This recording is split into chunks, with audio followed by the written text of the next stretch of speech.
भारत पे जब इस्लाम ने पहला हमला किया था, उस समय भारत की आबादी यानी उसके बाद भी सन 1100 तक भारत के अंदर हिंदुओं की आबादी 60 करोड़ थी, 60 करोड़।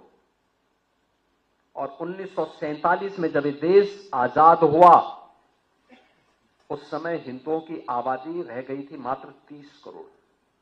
आप मुझे बताइए, इन 800-900 वर्षों में हमारी आबादी बढ़नी चाहिए थी कि कम होनी चाहिए थी? कम हुई। हम 60 करोड़ से 30 करोड़ पे आ गए, यानी आबादी ही नहीं घटी, हमारी खेती के उत्पादन को भी कम कर दिया गया। ये आबादी जो कम हुई, आक्रांताओं ने ही मारा नहीं, बल्कि भूख से मरे, बीमारी से मरे, तमाम अन्य प्रकार की यातनाओं से मरे। विदेशी दासता ऐसे ही होती है। इस देश पे वही किया गया, इस देश पर अत्याचार किया गया, उसका शोषण किया गया।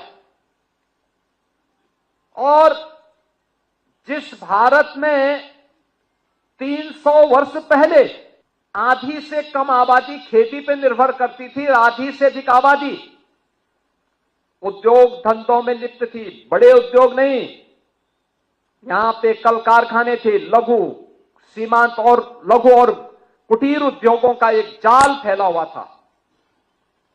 ये भारत की ताकत बनती थी। भारत को उत्पादक देश के रूप में, प्रोडक्शन के रूप में भारत का बेहतरीन उत्पादन दुनिया के मार्केट में छाता था।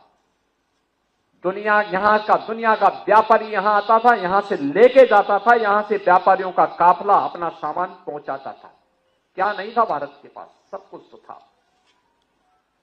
लेकिन जिन लोगों ने जाति के नाम पे बांटा, क्षेत्र के नाम पे बांटा, भाषा के नाम पर बांटा, तमाम वादों के आधार पर बांटा, और आज भी वे उसी विदेशी मानसिकता के साथ काम कर रहे हैं।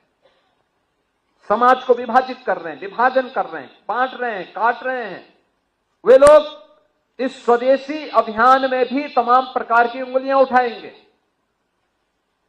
लेकिन प्रधानमंत्री जी का जो कहना है कि हम जो भी भारत के श्रमिकों के श्रम से बना हो, हमारे युवाओं की प्रतिभा से आगे बढ़ाओ, वह कोई भी उत्पादक जो भारत की धरती पर भारत के उद्यमी, भारत के व्यापारी, भारत के श्रमिक, भारत के युवा, इन सबके सामूहिक प्रयास से आया है।